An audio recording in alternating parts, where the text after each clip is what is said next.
Paano kayo makakatapos? Paano kayo makakapanatiling tapat sa paglilingkod nyo sa Diyos?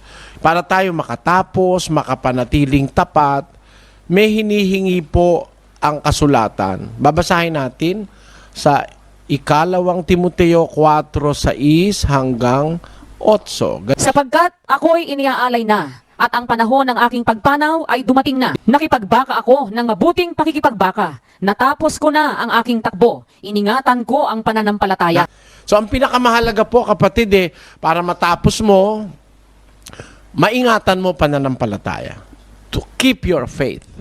Paano po ba ang pag-iingat ng pananampalataya kapatid? Sa 10:38 po ng Ebreo, ganito naman ang sinasabi. Ngunit ang aking lingkod na matuwid ay mabubuhay sa pananampalataya. At kung siya ay umurong, ay hindi kalulugdan ng aking kaluluwa. Ayan, para po maingatan ng pananampalataya, walang urong-urong dyan kapatid. Pag inumpisahan mo, dire-diretso yan.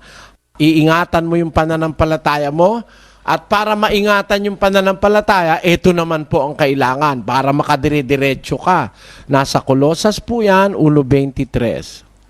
Kung tunay na kayo'y mamamalagi sa pananampalataya na nababaon at matitibay at di makilos sa pag-asa sa ebanghelyo na inyong narinig. Ayon, sa ebanghelyo po kayo mag-foundation.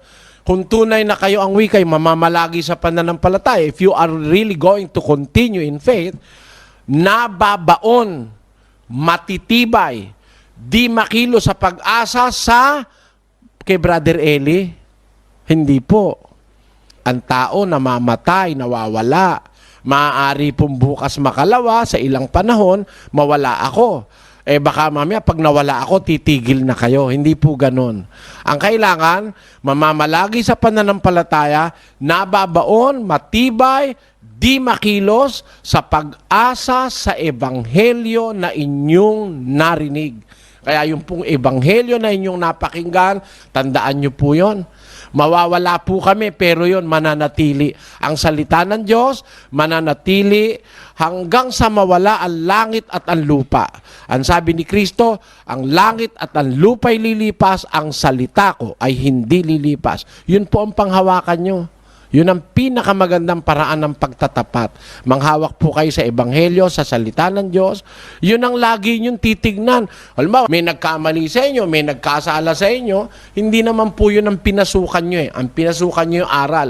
Bayaan mong magkamali sila, di tuloy kayo sa aral at kayo magiging dapat sa Diyos. Thank you for watching. Don't forget to CSR, comment, share, and react.